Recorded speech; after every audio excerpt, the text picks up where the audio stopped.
We are live! Welcome everyone to episode 4 of the RACKS and Rob podcast. Today we have me and we got Dave again. Welcome, Dave. So, Thank you. Before the stream started here, we're talking about hunting season. Hunting season is in full swing. Muzzleloader was this past weekend. This weekend starts the junior, senior military hunt for doe only. And you said you have not been out at all. That is correct. I have not been out once. Womp womp. That's not something. I can't really say much. I haven't been out much either. I've been out maybe 3 or 4 times. But honestly, I have nothing on camera that really has me motivated to get out right now. And that's a big I know thing. what you mean. It's tough to get motivated to go out when you don't have anything really big on camera. I have the same 4 or 5 doe every night come up. And that's the problem with my spot is I just have a huge doe population. And once the rut kicks in, I'll be good. You'll start seeing the more bucks show up, which is always fun because of the rut. You don't know what's going to show up. It's true. But right now, I just have the same 4 doe every night, and the same raccoons and the same cats come by every night. You get cats on yours? Yeah, so the farm I hunt at, the guy was a huge cat lover. He had cats outside all over the place. He always fed them. So I always get different cats come by. But, yeah, just tons. Well, another thing is I hunt at the edge of a cornfield, and there's so much corn out right now. I mean, so much acorns out. So not really coming to the cornfield right now. They're kind of sitting in the woods, just chilling out, eating, not moving far from the bedding area because they got so much food close by. You know, when you're in the wild, you eat as much as you can, but save energy too. So if you can find a lot of food close to your, bedding areas like that, you're gonna save a lot of energy until the rut happens and all hell breaks loose and it just goes there which direction.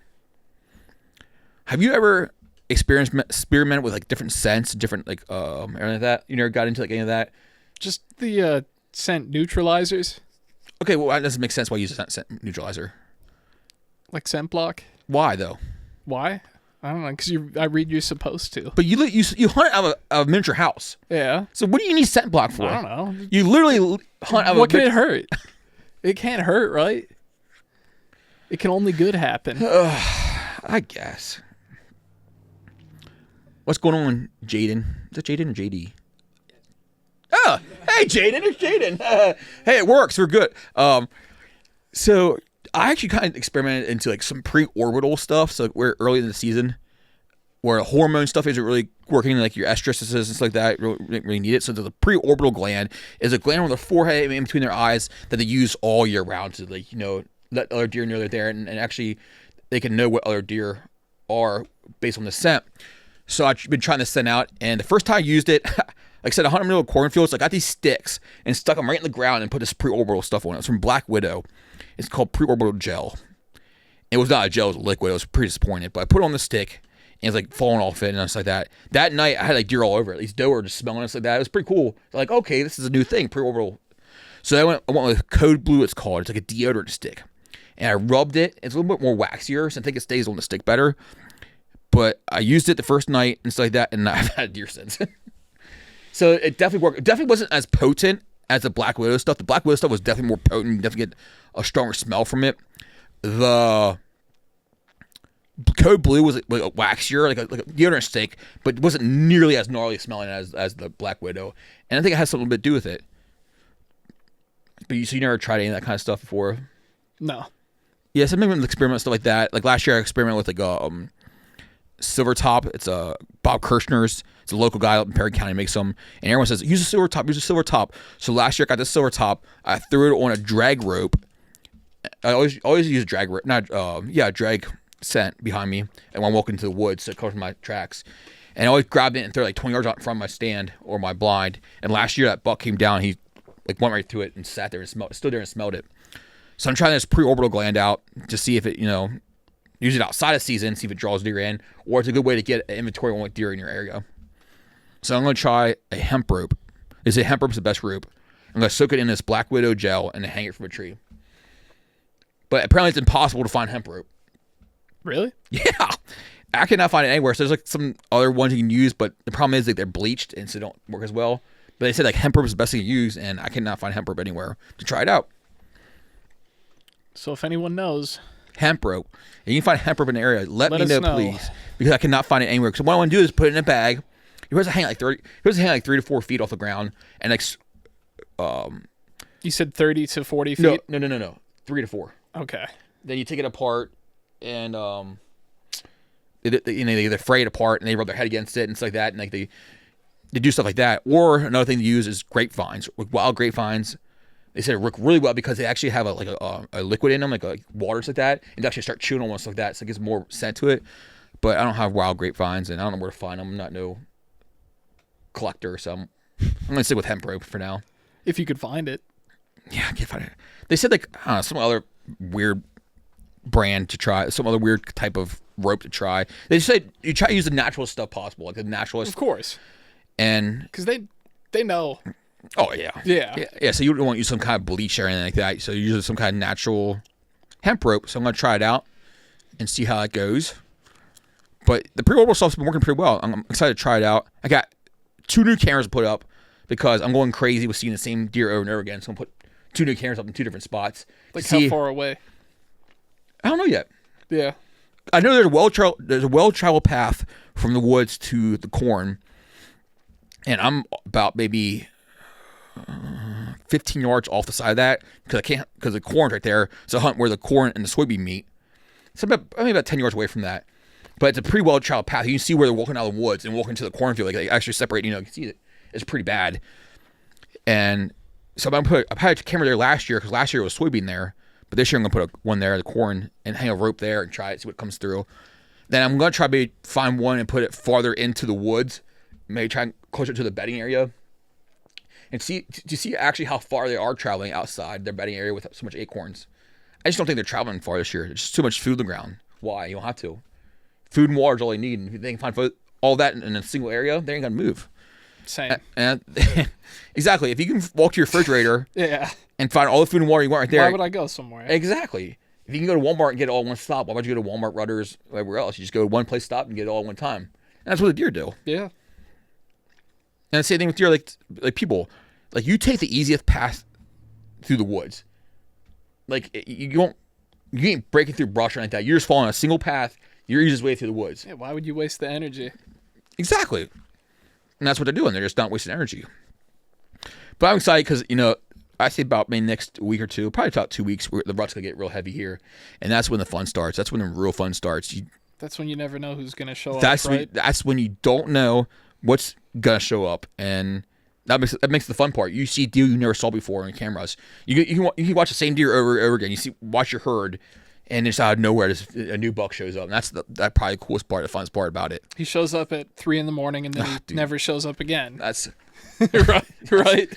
I hate how nocturnal they get sometimes. I guess right now they consider this the lull period. I never really understood it. I still see deer now, but you always hear about the lull, like the lull, where like the deer just kind of like die and they don't really move much. They kind of just like vegetating and stuff like that. They call it like a lull. Yeah, they call it a lull. So I still see a deer. I did have a shot. I guess it was last time I was out. Last Tuesday I was out. And I was trying to self-filming. Self-filming is so hard. It's difficult to do. And I've been trying different calls too. I've been trying different calls. And I called a doe out in the cornfield. She's about maybe 20 yards out in front of me. And she came out pretty quick. She was looking for something. She knew something wasn't right. And I moved to turn my phone on to record. And she looked right at me. But she couldn't tell what was going on. She looked right at me. She didn't blow at me. She didn't stomp. She just turned the other direction, just kind of hopped on out of here. But she knew something else. And then at the same time, another doe came out and jumped out. But thank God she didn't snort, because if she would have snorted, I would have blasted her right there. Well, hit her with the arrow because I didn't have a gun, but if she blows, she goes. You know that? Can't argue with that. She ruins your hunt. You got to blast her right there. That's another thing I've been experimenting with is calling. Do you do any calling in your miniature house? I rattle the horns a little bit, Okay. And I don't know, like, is this acceptable? I play calls off my phone. Like, okay, that's 100% illegal. Is it? Yeah, that's electronic devices. What? That's 110% very illegal. Seriously? Yeah. Illegal. Illegal. Really? You're using an electronic device. That's illegal. Dude, that's been illegal for the past 120, 200 years. Really? I'm not making it up. So you can't play a call off your phone? No. I'm just hearing about this for the first time. Oh my God. I did not know that. The only thing you can use electronic devices for calling wise is predator hunting. That's it. That's it. That's crazy. I did not know that. So now we know that you've been shooting deer illegally. That's crazy. I can literally picture you sitting in your fancy miniature house of a tree stand you have and just holding your phone out the window playing deer calls. I don't even hold it out Or the window. or do you have speakers? You probably have surround sound. No. You have surround sound playing it. I knew it. That's crazy. I knew it. I'm I can't embarrassed. believe you didn't know that. I'm embarrassed. I had no idea. It's been illegal for many years now. Yeah, you can't use it. You can't use it in waterfowl. You can't use it for deer. You can't use it for anything but predator hunting. And then you go on the videos and all the comments are like, I use it all the time. It's great. Well, okay. In Like, in the state you know of, what I mean? Like, in the state of PA. seriously. In the state of PA, you can't use electronic devices. That's like using let me think about this. Like using like electronic decoys. You can't do that. For deer. What else is another big one? I can't think. Electronic decoy, like one that moves around. Yeah. I didn't even know they had that. Oh yeah. I mean, what's on your playlist? What do you mean, Carrie? Oh, what kind of sound do you have on your playlist? Oh, jeez. I don't know. Whatever. I just type in deer sounds. But now I know I can't do that. That is very illegal. That's crazy. I had no idea. My mind's like blown. You just play these off your phone? No. Wait, how'd you play them? Well, I have to say no now, right? Like, Okay, fair not enough. anymore. Okay. Nonsense today. Nonsense today. God, my mind is blown, dude. I would have never known that. Yeah, you can't use any electronic devices to your benefit when hunting, when big game hunting. To your benefit? What does that mean? To help you bag big game. Like we talked about this in the other podcast, Dave. I don't know why I call you Dave. Sorry, Dave. I always yell Davis Strong. I always yell at you, so that's why I said that. Dave. We talked about this in the other podcast. Remember we talked about cell phones. You can't use technically using electronic devices to your advantage. Remember we talked about So, like, where does that end? What do you mean? As in, like, say you use a GPS to find, like, you know what I mean? Like, are you allowed to do that? That's to your benefit. No, that's not. How's it to your benefit though? Well, You're not tracking. It's not showing you where deer are. It's just helping you locate your stands like that. That's like apples and oranges now. Come on now. So like you cannot. We talked about this in the other podcast, Dave. I understand. So, like, anything to gain a competitive advantage. Correct. Okay.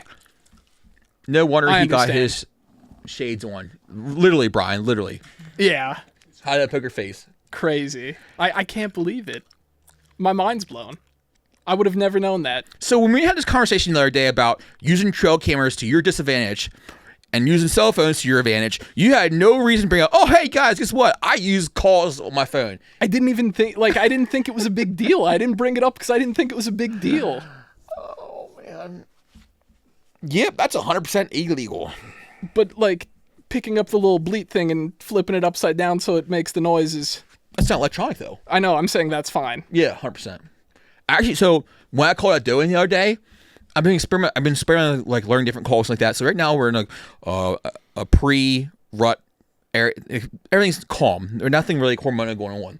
So you're using your basic calls, like your basic vocal calls. It's like, so I've been using like a roll low, buck grunt, just hey, I'm here, buck grunt. Then I start using like a fawn call. All you do is go nah, nah. That doe came out of the cornfield pretty quick. She thought fawn was in distress. Like she was ready to fight something. She came out there pretty quick. And that's all you do. Yeah. It was a pretty cool experience. I do a lot of blind calling. I started doing a lot of blind calling, not just when you see deer, because there's a lot of deer you don't see that are around your area. So I did a lot of blind calling now, and that's what happened. I literally, she came out, I called, a blind called, and 5 minutes later she came walking out of the cornfield. Coincidence, or was she in an area and she heard it? Have you ever had a instance where you could, like, definitively say that a call worked? Oh, yeah, the buck last year. Yeah. Oh, yeah. He was probably 150 yards off on the side of the hill, chasing these little bucks around. And I got the grunt call out.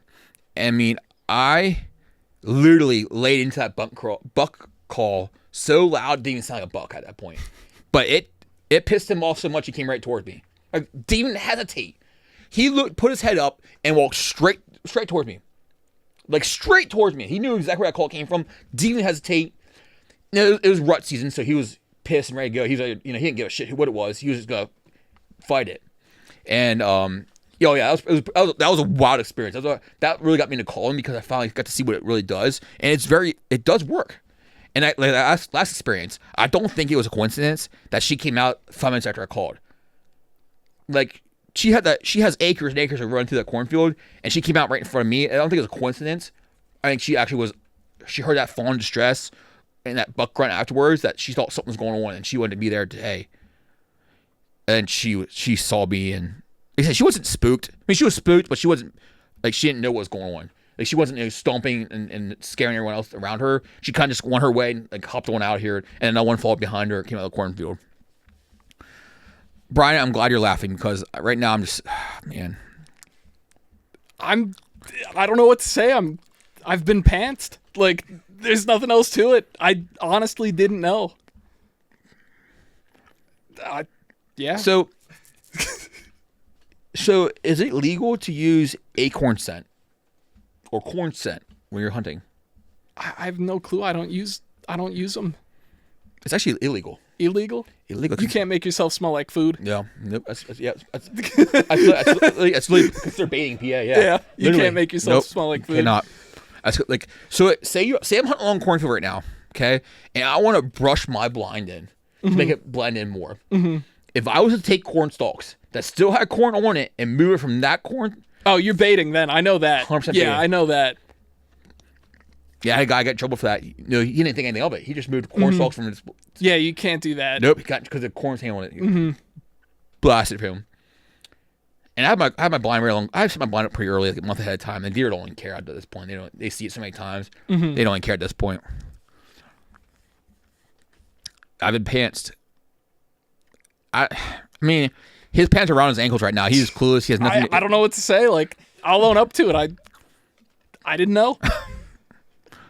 But I'm just like so like dumbfounded that we had a conversation about electronics and other podcasts, and you refused to mention that you use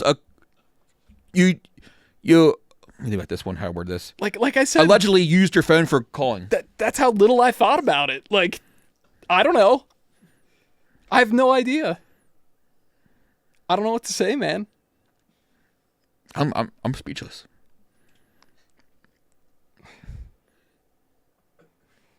Same. I don't know. Oh man. And what makes it worse is like I know like what kind of blind you're hunting into.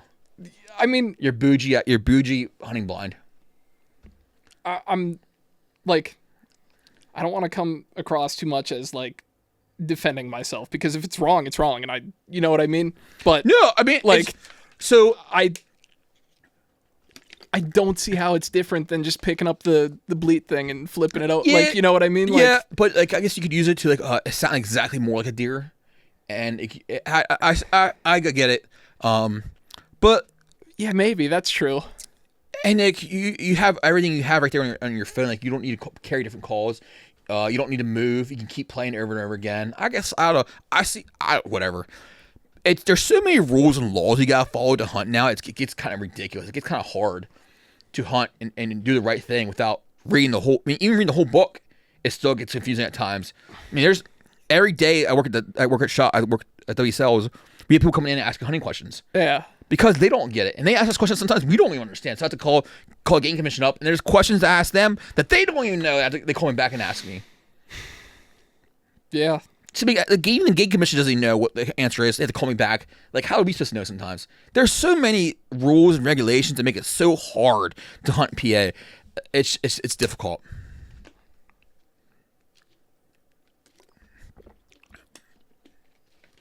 I'm shook, dude. I didn't know. Your whole world just turned upside down now. I'm processing it. Well, let's get off hunting. Let's talk about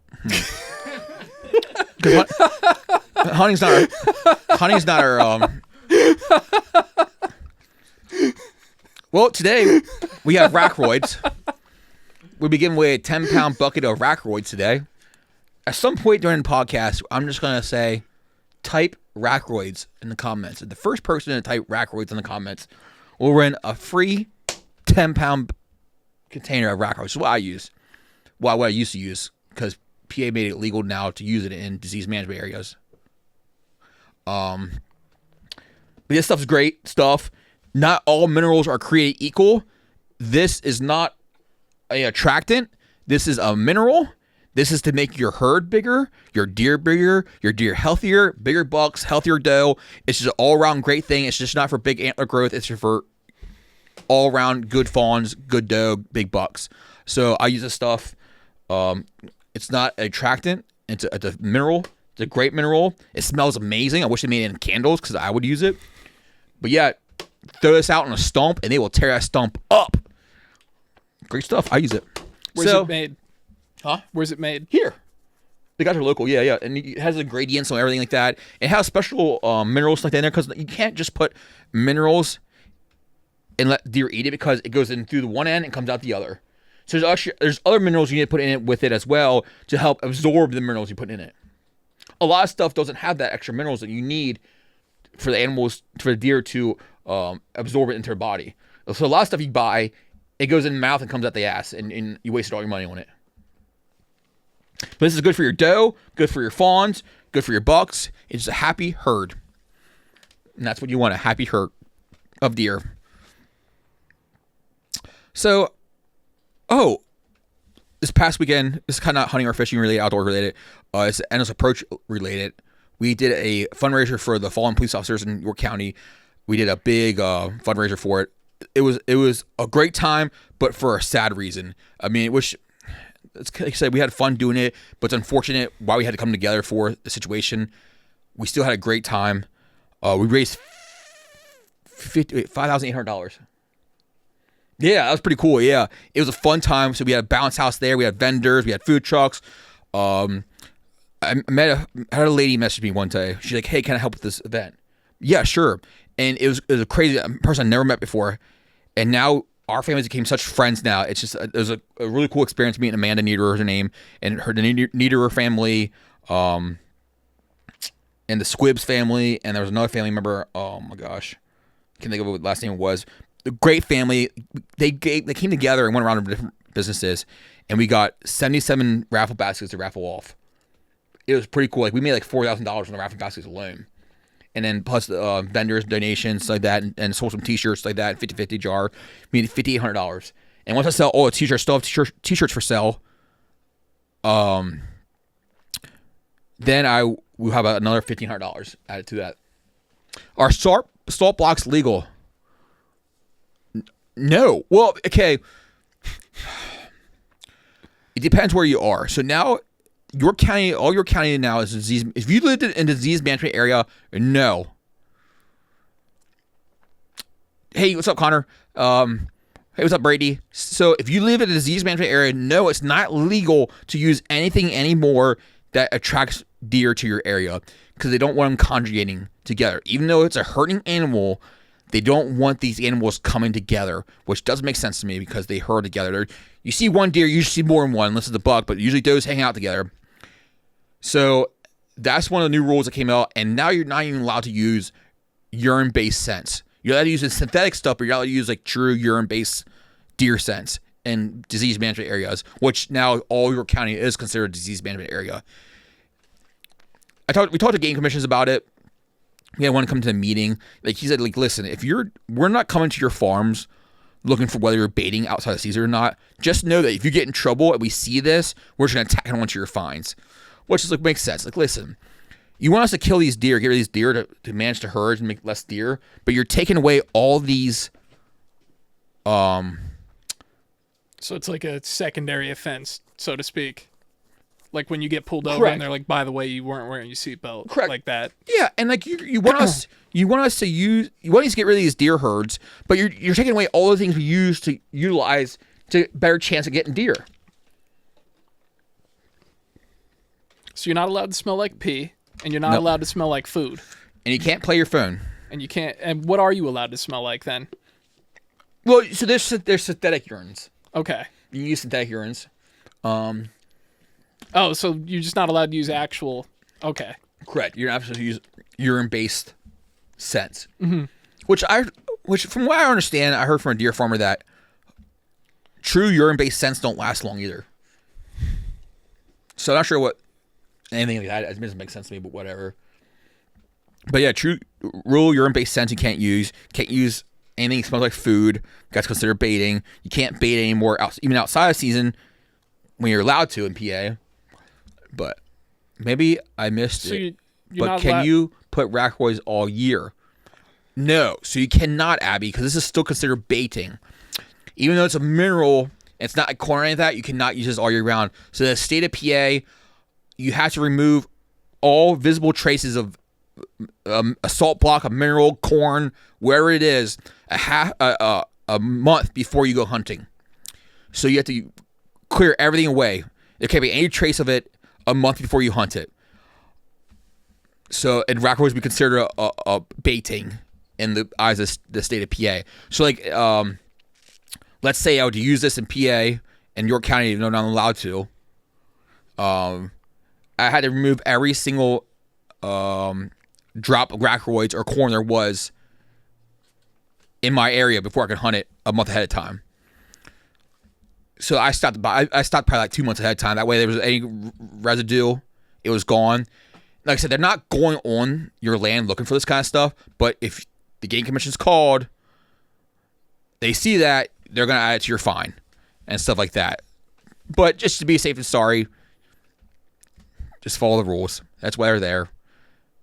But like I said, you can go to Maryland, and I hunt Maryland, and I have a deer feeder there all year round, which I showed Dave earlier. It doesn't even matter anyway because I have a feeder, a 50-gallon drum corn feeder, throwing corn out 2 times a day, and there's nothing even eating it. There's no squirrels, there's no raccoons, there's no deer. There's so many freaking acorns in the woods right now that I have corn growing in the middle of the woods underneath my feeder. You're just farming at this point. Literally, it's so annoying. Like, I don't even have raccoons. I don't have squirrels. I don't have anything eating my corn right now. I have corn stalks shooting out of the ground in the middle of the woods underneath my feeder because nothing's eating it. How is there so much food? Because, well, I mean, I know up by me, but like up by me, it hasn't rained. We had a good but we had a good spring and decent summer. The acorn growth was crazy. Now it doesn't really matter. They're all falling off already anyway, so it doesn't really matter at this point. They're drying up and falling off anyway.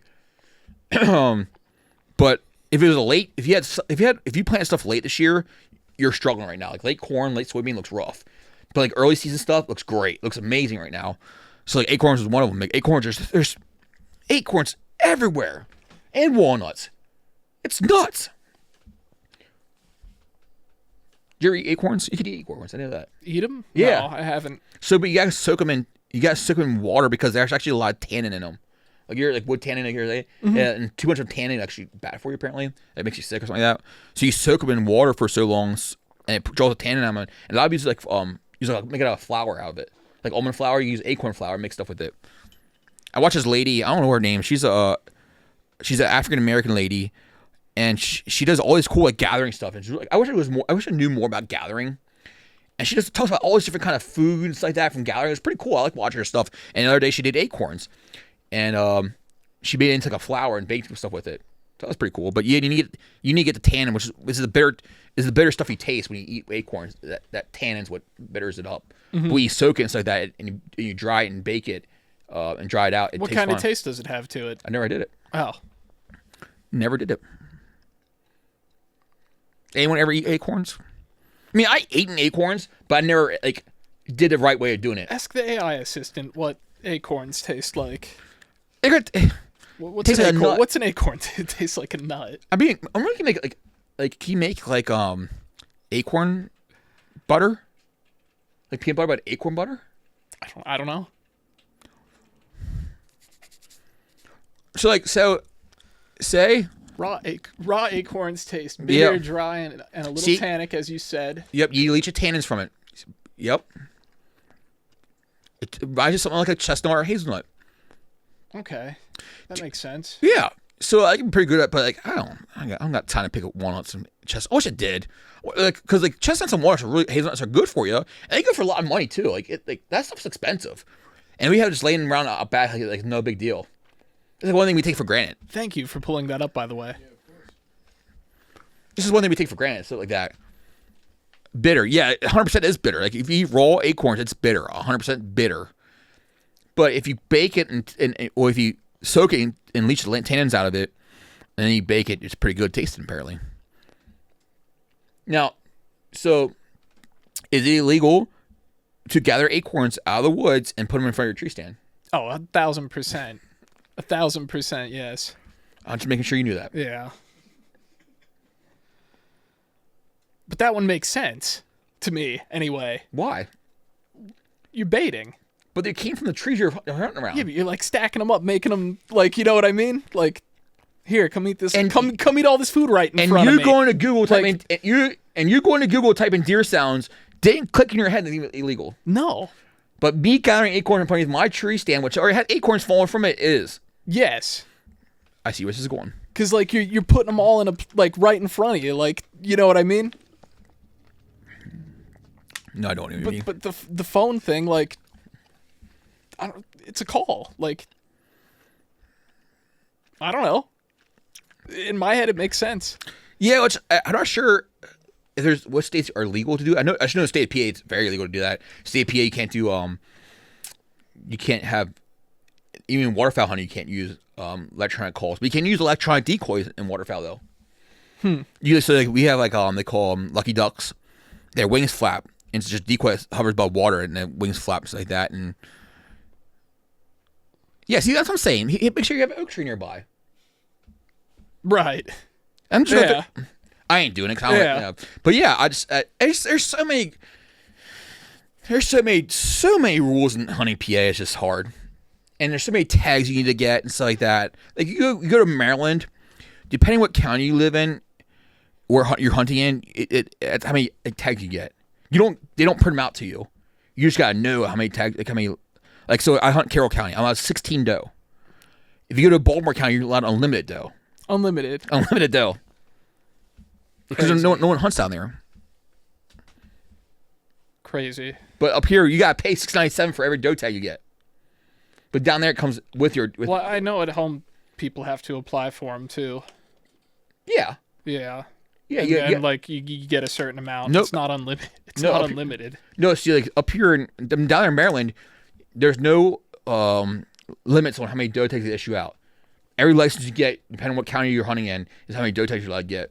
You still gotta feel like and that's another thing too. Actually, it's pretty cool. You don't need to fill out a tag or ear tag. You go on the app and you can report on the app, and they give you a number, and then you're good to go. You drag the deer out. There's no tagging, deer tagging like that. You don't need tags. That's pretty cool. It is. PA is so far behind. It makes it so difficult to hunt PA.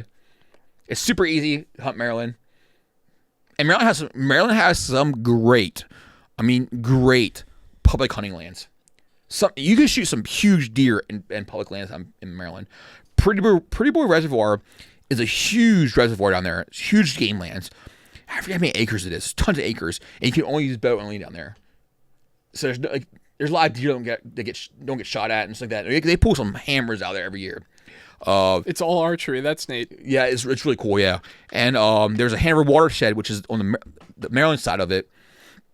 They do a lottery system, so you got to apply to get into there, and they only let so many people get a license to hunt there. And then on top of that, you have to call ahead of time to reserve a spot to hunt a certain day. So that way, they only let so many people in there ahead of time to hunt as well. So like it's a small, it's pretty cool. It's a beautiful little area to hunt. That's an interesting way to do it. Yeah. So you don't have. It ensures like overcrowding's not an issue. Yeah, for sure. That's neat. That's a cool way to do it. Yeah, agree, Carrie. And that's the problem in PA. There's so many deer, but there's so many private areas that deer run to when the gunshots start firing, which is why I start really doing more archery hunting, because the deer are still in their natural ways. They're not spooked by gunfire or anything like that. They're still kind of patterning, stuff like that. But as soon as gun season comes in, there's deer just running which way direction. And they go to these private lands when they don't get shot at. And that's a problem. Like, they want to thin some of these deer herds out in certain areas, but there's so much private land that you can't hunt that these deer are just going to, and they stay there. They know where they're safe. They ain't dumb. They know where to go when the gunfire starts happening. There's a survey. You can read some of the surveys they did with collared deer, but Penn State did it with collared bucks like that. They study these deer and watch how they pattern, and like even before the first gunshot even happens, as soon as more people start going into the woods, these deer know and go like way up the mountains and stuff like that. Well, I mean, it's routine breaking for them, right? Like everybody walks in there, they're not used to that. They're gonna go somewhere else. It's actually, like they know something's up. Like okay, so here's something's going on, and they survive the season. They know, hey, we seen this last year. Yeah. So and they completely abandon their areas where they usually go to and completely go to a brand new area. Yeah. It's pretty fascinating to learn that stuff like that. And I love learning stuff like that. Nature is just fascinating. It's not surprising though. I mean, they are more intelligent than a lot of people give them credit for. And I tell you what, the most intelligent ones are mature does. I tell people this over and over again. It's harder to shoot a mature doe than as a buck.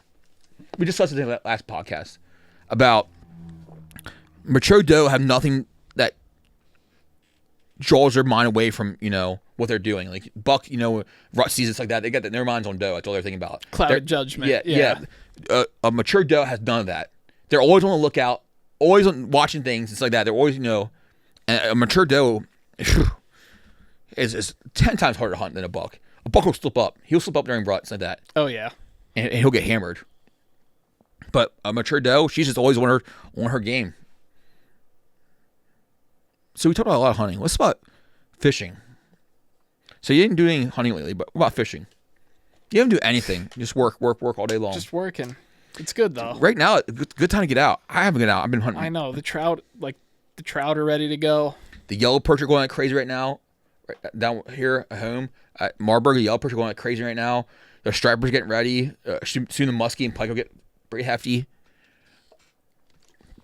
GC upstate in New York, they're closing some of the fly fishing places down, like along the Salmon River, because it's so dry, it's so low. They're shutting parts of the Salmon River down.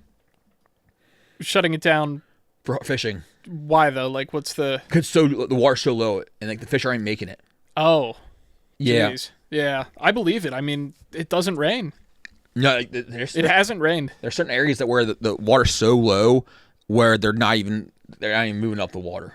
It's so low some spots.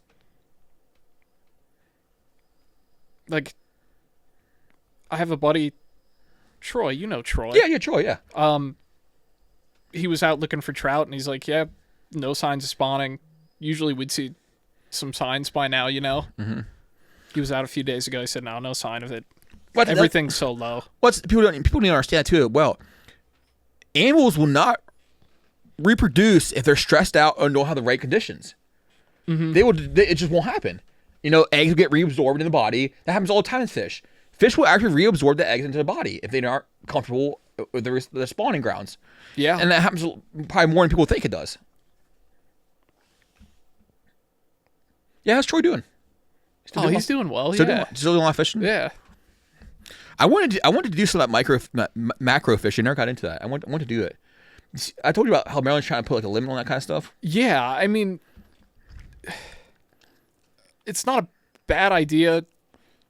I hope it doesn't get over-regulated, but like some good could come out of it for sure if they go about it the right way. You're gonna need tags for it. You're gonna need that's another stamp. yeah, a macro fishing tag. Yeah. Yes. I mean, I don't know. Sure, I guess. right. Yeah, I mean, but right now it's such a tough time of year because there's so much going on that I want to do. If hunting's going on right now, fishing's going on right now. I just want to go. We kind of poo-poo the idea of them regulating it, but if some conservation of those often overlooked fish could come out of it, I'm for it. That's a good thing. Yeah, but is it that big right now that we need to set a conservation? It's not huge, but it's growing. But what? So maybe they want to get out ahead of it, and I see I started 5 years ago microfishing, and I see exponentially more people doing it now than 5 years ago. What needs to be what needs to be set? What do you think needs to be set? What rules for conservation reasons need to be set? I have no clue. Well, I have no idea. I'm sure they could think of something, whether it's protecting the environments of these fishes or people aren't keeping those fish, are they? I mean, I know people who maybe for aquarium reasons take some for aquariums and things like that. Yeah. Now, so here's a dilemma now. So you talk about these microfish, and just this came in my head. Are people selling those fish then? I would imagine, yeah. I mean, And like, that could like really, you could go online right now Yeah. and type in like native fish for sale, and there are people. I don't know if they farm just them or thought- gather them, but oh shit. like, Yeah, 'cause I was thinking about on the harvest end of it for eating purposes, but no, that's a true for the aquarium hobbyist. Yeah, and then I think that's where the aquarium people need to step in and say, hey, no, we're not going to buy those kind of fish. especially in these smaller creeks where it's like you could clean it out, you know? Yeah. You could listen, you could clean it out. If it costs you 5 cents to catch a fish that you can sell for $20, you're going to clean it quick out. Yeah, why not? Yeah. Damn, I never thought about that. That's a good thought. And like I mean I know PA like no dip netting, but like there are other ways to get them. You can seam net. Or not dip net. I'm sorry. Cast nets. Yeah. You can use them like in six lakes locally. And dip netting, even I think there's like a size restriction on them. 6 by 5. Yeah. Yeah. You can't. But like that, people will still get them. And I don't know if they're like, because does PA have a limit on bait fish you could keep in a day? Yes. I'm pretty sure they do. So I think the daces and minnows fall underneath panfish. Mm-hmm. So you got 50 of those a day. Right. But 50 of those, that's a lot. That's going to devastate It's a lot, yeah. a small creek.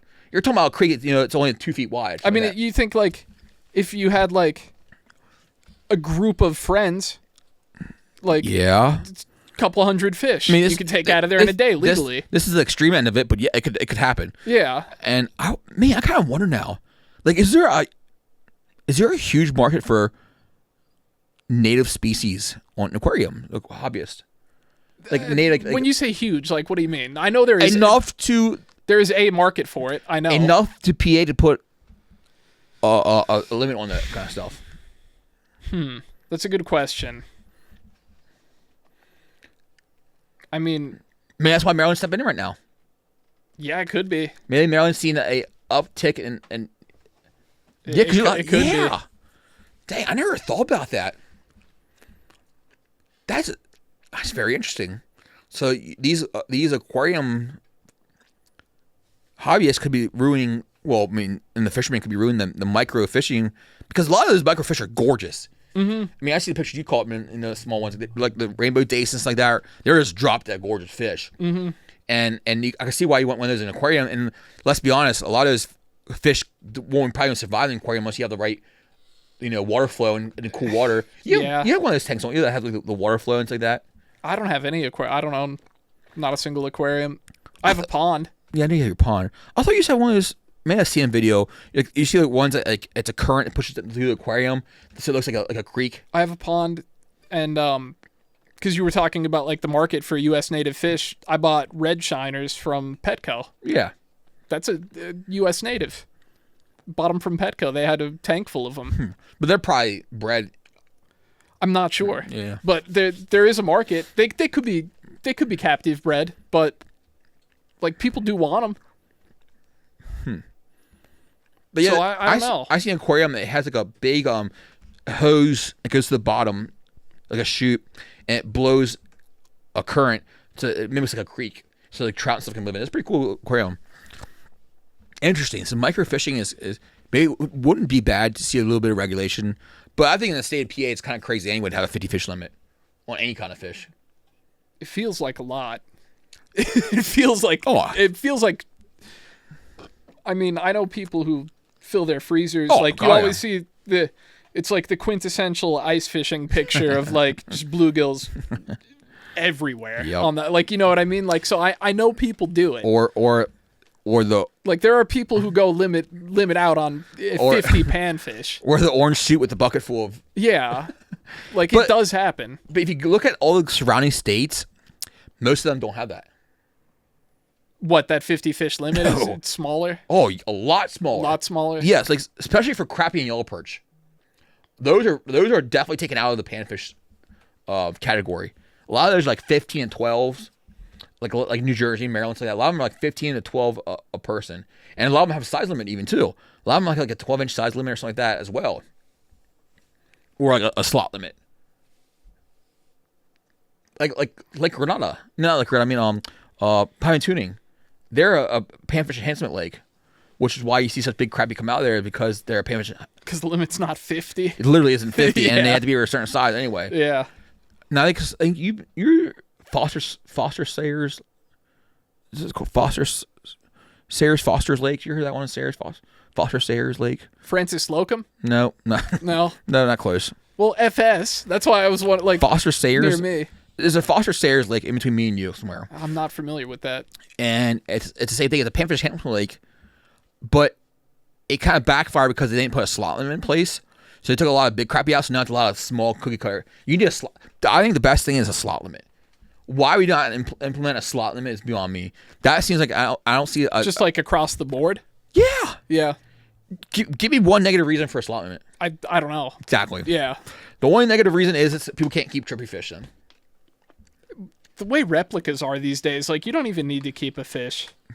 You just won't see it. You just won't. I mean, then what? Say Like, some, I mean, if you want to put it on the wall, like you replicas got so good, you don't even really need to keep a fish. Like if you want it for the wall. let's say, but what? So I guess the only really bad thing about it is say you catch a state record fish. Mm-hmm. Then what?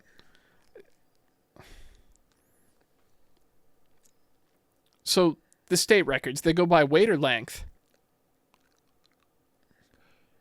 Weight. Weight. Yes. I mean, I'm sure like.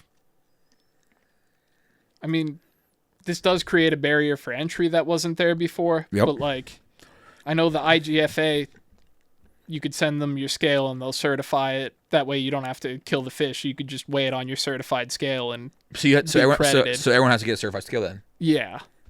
Or send a scale in for certification. That would be the new barrier for entry. Yeah. But the plus side of that is like you could catch a state record fish and not kill it. That's pretty neat. Yeah. And So I don't know. Like, But is it a state record fish if if the state doesn't recognize it? what was that? Is it a state record fish if The state. So say you catch a state record fish, but you throw it back. Who's going to believe it's a state record fish if you can get it certified? it's tough? Yeah, It's tough. Yeah, yeah, it leaves room for like It does. It gaming does. the system too. It's tough. I don't know. I think it's slot limit, and Maybe there's, although I was gonna say maybe you could like work in some kind of exemption where like if you suspect your fish to be a record, like but you know you're people are going exempt, to but abuse. people are gonna like abuse exploit the shit that. out of that. Yeah, so 100%. 100% going to abuse the shit out of that one. that's tough. I'm not sure. I don't know. It's just weird. Like I don't know.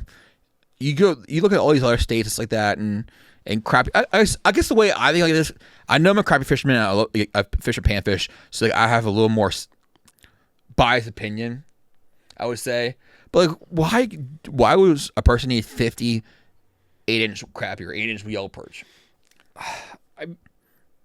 You'd have to ask one of those people who do it. I can't even like. I don't even want to ask them. I keep maybe.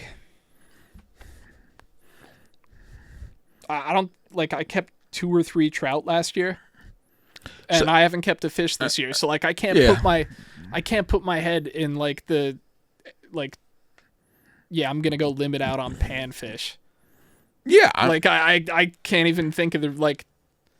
No, like white perch, they're good eating fish and they're evasive. And I guess here we go. I'm not gonna go start that debate. Never mind. Just the white perch are good eating fish. And for their size, they're really girthy. They get real tall. So they get a lot of meat for their size. Mm-hmm. So I never understood the point of keeping a yellow perch.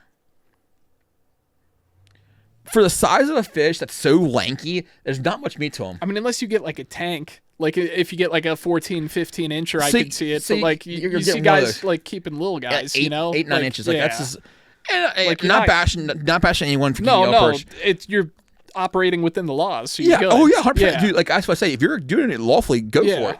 But it just makes like if I had a choice between one fish I was going to keep out of a panfish series, it'd be white perch. The panfish series, I like that because it's just compared to any other panfish. The how girthy they get compared to the length of their body, they're good eating. They get a lot of meat from them. He giggles every time you say girthy. I hear him up there. It's because they're real tall. you get a anywhere from 12 to 13 inch white perch. You're getting a decent fillet out. Mm-hmm. And the days of catching 10 and 11 inch bluegills are gone. I feel like around here unless you're fishing a private place. Yeah. There ain't no or a huge body of water. Even still, like no, like cause like I could think of it my way. Like I see really big panfish in like Wallen Pack, or like, even if I go like farther north, like every panfish you catch in Oneida is a tank. Like every fish you catch in Oneida period is a tank. The smallmouth there are tanks. I never really see like truly giant walleye come out of there. Okay. Like every once in a while someone will post one like 25 inches, 27 inches. Like you never see like that absolute 30, tank 10 walleye. pounder. Yeah, like I've never and I could be I'd love to see somebody prove me wrong if they have a picture, but like yeah. I can't think of anyone catching truly like massive walleye out of there. But that lake's incredible. Never been there. You should come up next year. My go-to place is I want to go to Lake Granada. Where's that? Mississippi. Mississippi? What's the holy grail of crappie fishing? Crappie? Yeah. White or black crappie? White. The massive white. The mass like the 20 inchers, like the 3 pounders. Oh, yeah. Like the size of our back up here. Okay. Like that's what I want to chase. That would be pretty sweet. Like the Lake Granada, like the holy grail of just monster crappie, but you just go down there. But you're running around like imagine 50 of those. You could get 50. No. Dude, and like there's like they do keep a lot down there. I forget what it is per person, but I don't know what it is. If the fishery's that good, it can't be 50, right? No, it's not 50. Yeah. No, it's not 50. But it's not not a little. Diego, can you look up the creel limit for Lake Granada for crappie, please? We'll find out. I think it's 30 or 25.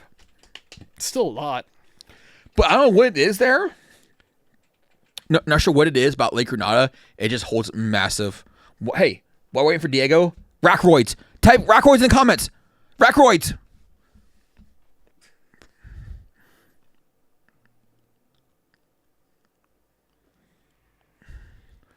I noticed that when we switched from hunting to fishing, people have less to say. Well, they had a lot to say when you start doing. You know when we had our most comments? What was that? When we talk about you doing illegal stuff. Yeah, well, we're done with that, so we can move on from that. What is the lake called again? Lake Granada. It's Grenada.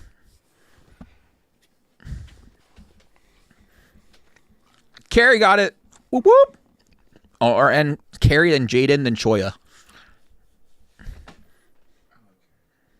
Just give it to Carrie. I just did. Just to get it. Did it say like a creel limit for crappie on there? So 10 fish per angler. For boats with 3 or more anglers, it's 25. There you go. Still a lot. And the minimum length is 12 inches. 12 inches. Yep. They don't use a slot. They just use a 12 inches. And that's, dude, a 12 inch crab is nothing down there. Yeah. Like, do they cool like 16, 18 inch? A 15 inch crappie down there is nothing. Like 16 inch, like, dude. Well, their season to grow is so much longer. Yeah. Oh, that's the thing. Like, the crappie grow faster, but they don't live as long either. Really? Well, yeah, because think about it. So, a fish in Florida don't live as long as a fish up here in PA. Why is that? Because they grow all year round. They don't ever have a time to stop. The metabolism in their body keeps going and going and going. Up here is a period of time where the body kind of slows down. It isn't a huge difference, but it's a couple years difference. That's interesting. That makes sense. I want to say like Lake Granada, a fish probably like crappie lived in there, but maybe like 4 years. Mm-hmm. Up here it's probably like 7 to 8. Mm-hmm. Not sure, but it's about something like that. I mean that's double. That's a big difference. Yeah, I mean it's. I'm not quote me exactly on that. Yeah. But yeah, there is. Which and you said it makes sense because you're constantly your metabolism is constantly going, and your body's constantly going. Compared to upstate here, where in PA, when you get a cold season, they kind of go to like a vegetation state where everything slows down. They don't do anything hardly. Yeah, I guess I guess if there was a way for humans to what's that word I'm looking for? Vegetate like that. Yeah. When it gets cold out, I guess people in PA would live longer than people in Florida. But people in Florida would grow bigger than people in Maryland and PA. That's what it comes down to. Hey, Mother Nature's fascinating how it works. Oh yeah. It's always cool. You always learn something new every day. I love reading and just learning about Mother Nature. Like everyone's doom scrolling. I'm watching documentaries on like Facebook and stuff like that. It's way better than doom scrolling. Yeah, that's for sure. What's the thing we even talk about today? I'm excited for what? We talked about a lot of hunting today. Fishing. I need to get out and fish, man. I haven't fished much this year at all. I'm dying to catch some decent sized crappies and yellow perch. I need to get on some decent yellow perch. Next time we meet up, I'll bring you some micro fishing gear just so you could have it. I got some. You have some? I got some 2-pound tests and like some like real tiny fly hooks. Yeah, that'll work. Yeah. Yeah. Yeah. I just need to go out and do it. Yeah. And iNaturalist is a really good resource to find. But like, right now, it'd be time to do it because a lot of times the micros are kind of cooler water fish. The prettier micros are more cooler water fish here. Yeah, trout and like a lot of the micros tend to spawn in like the spring and early summer. That's when they're all colored up. Like, and down here we gotta watch out with our trout and stuff like that. Our cooler water fish could get so warm and so dry down here. We don't have the mountain creeks like that. So like a lot of times we gotta watch out when it gets too hot. You kind of gotta lay off with the trout fishing. Yeah.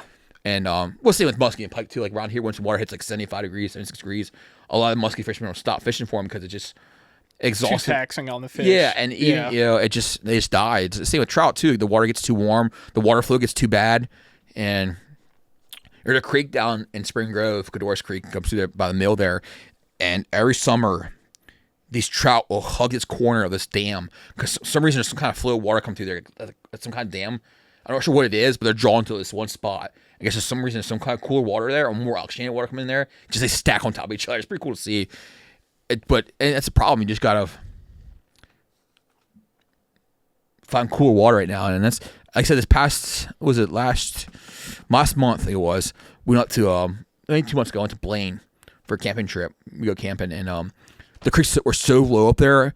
I didn't even go. I didn't even try. I wanted to fish for natives, and I didn't even bother going. It was just too bad. It wasn't worth the stress. That sucks, but it's probably for the best. But yeah, it wasn't worth putting the stress on the fish. Have you ever used those baggies they put fish in? You wash them like for brook trout, like stuff like that. I use like I mean it's the same concept, but like a tank, a photo tank. Yeah, like, but how do you? I mean, I feel like a little baggie would be easier to fold up and put in your backpack though. Yeah, but like it's not as sheer as like a hard. Yeah, like a hard plastic tank. You know what I mean? Like it wouldn't like what's the word? Like it wouldn't distort the image as much because like the bag's got crinkles. Yeah. Sure. Might not necessarily be entirely smooth. I don't do much native brook trout fishing, but next time I go, I need to get some of them because they're still are they as fragile as they say? What? Brook trout. I mean, it's like when you say they say like. People say you should wet your hands before you handle them, like that kind of thing. And like I agree with that. Yeah, I do too. Like you can get slime cuts like that. But like, some people will me. Like it's just, I feel like if you look at them the wrong way, people think they're gonna die. I mean, for any fish, it's generally a good idea to not have it out of the water any longer than you need it, unless you're gonna keep it. But like for like brown trout, I think they're pretty hardy fish. People think they're like almost like a brook trout. Like, you look at them the wrong way, they fall over. Yeah, I mean, I've never killed one handling it. Like, I always make sure I, like... But they always say, well, just because you see it some way doesn't mean it's going to survive. Yeah, I mean, I guess. I don't know. Like they're strong fish, but I don't want to do anything I don't either, but like, put them at risk. I feel like you go out fishing for them, like, you have to be on your tiptoes. Like, if you do something wrong, you're going to get crucified for it. Like, if you look at it the wrong way, they're going to fall over sideways or something like that. Yeah, I mean, there's probably some truth to that. Oh, there is. Don't get me wrong, but like, there's definitely some people who might take it a little overboard. Like, of course, like if you take a picture, and your hand's not drenched wet. Yeah, you're gonna get crucified. Well, I mean, you're never gonna make everyone on the internet happy. That's very true. Very, very true. That's tough, you know. Yeah, and that's you're never gonna be doing enough for everyone. There's always gonna be someone saying you're not doing enough. But like generally speaking, it doesn't hurt to go the extra length to take care of the fish. And I think it's a sad road we're seeing in the hunting and fishing culture. It's so much belittling. And so like promote and helping each other, boosting each other up. Like just because your trophy is different from another guy's trophy doesn't mean you need to belittle that person. I agree. I mean, that's good advice for life in general, not just hunting. Well, yeah, true. But it's dude, life's just so short and precious. Like, dude, if you just don't, I don't know, man. It's just you see like someone shoots a doe and they're so proud of it, and then you read the comments and they get nothing but belittled. It's just people, people just shitting nuking on them them. for Oh my god! Like, oh, we could curse on here. I don't know. It's Facebook and YouTube. Like, All right, you see, I didn't know. No, I cursed probably about 10 times by now. I was trying not to say shit this whole time. You broke the.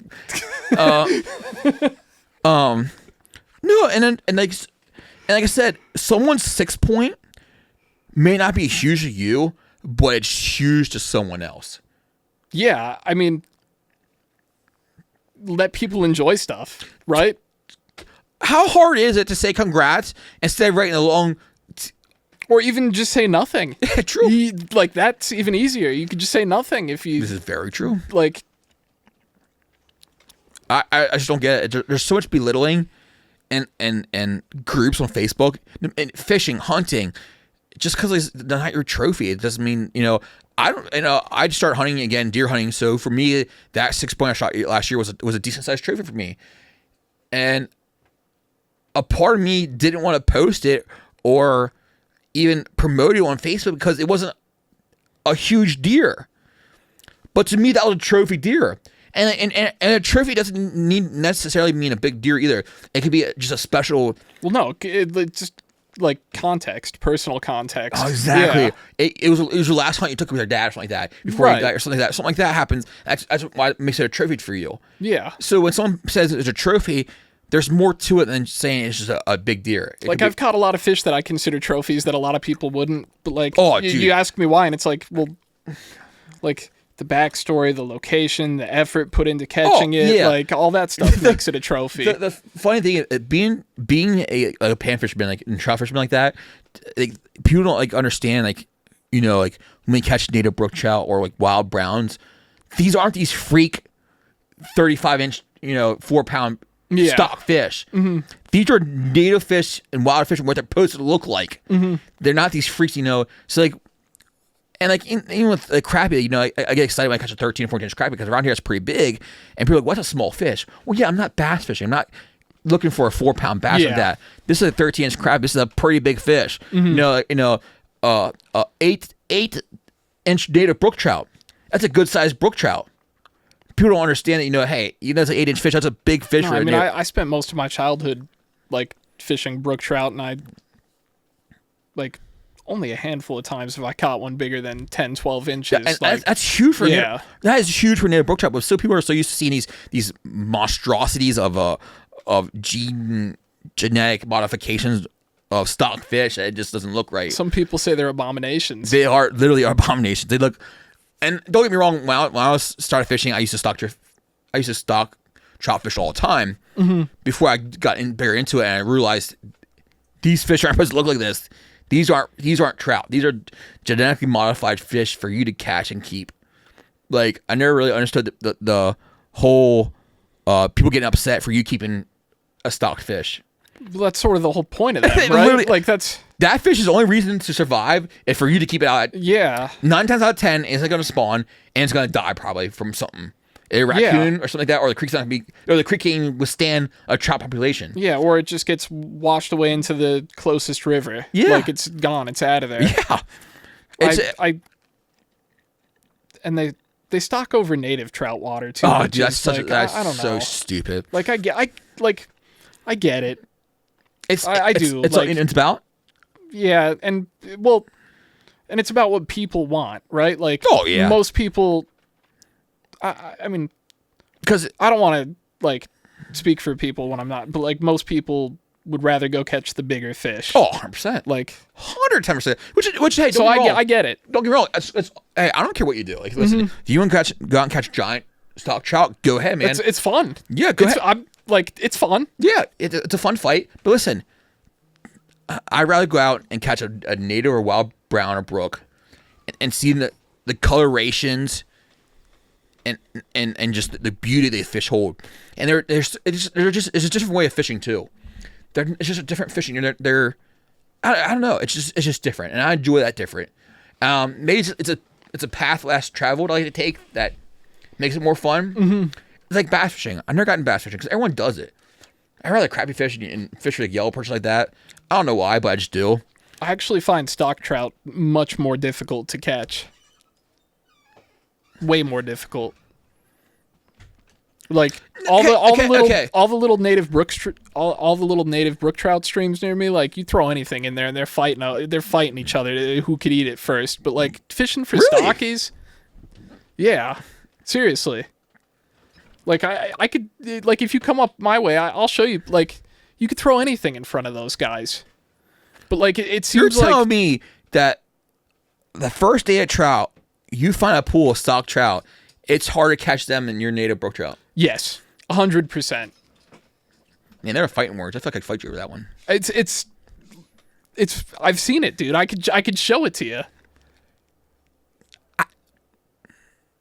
You've never gone to like a stock trout stream where like everybody's there and like you see a golden rainbow out in the middle and you throw everything at it and it just won't eat. That's a different situation. Like that's a different scenario because that fish just already get thrown 100 things at it. Well, that's what I'm saying. But that's like apples and oranges. I'm saying if you go to a fresh stock trout stream and a fresh brook trout stream, no one fished either. Well, that's different. The only problem is like I don't even know where I'd go to find a stock trout stream near me that no one fishes. Around here, like once like the third or fourth, like once like the second or third late stocking happens, no one really goes. Stops really caring around here. But no, I wouldn't. For me, like browns and brooks, there's kind of like a way like you just don't go into the creek and fish for them. Like you gotta be kind of like elusive. You gotta watch what you're doing. You can't just like. Well, that's true. You have to really, especially now when it's low. Like they see you. They're exactly. They're gone. They want. They nothing see to do you. with you. You're like they see your shadow. I always start from downstream, work upstream, so they're always facing away from you, so like that. But if you remain hidden and you put a bait in front of them, like they're gonna eat it. Well, there. So they're gonna eat it. Do you have to remain hidden for a stock trout? No. No. So it's easier. Well. Yep. In that aspect. Point for Dylan. In that aspect, it's easier. Point for Dylan. I won that 110%.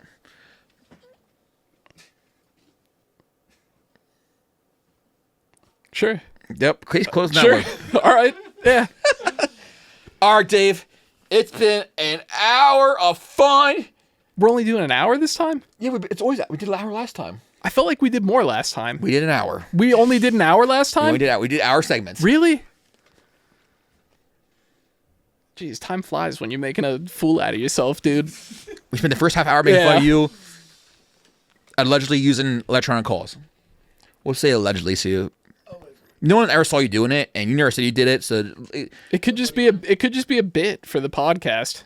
Yeah. We don't know. We totally baited these guys into total clickbait. It could be a bit. Yeah, agreed. All right, guys, thank you for coming out.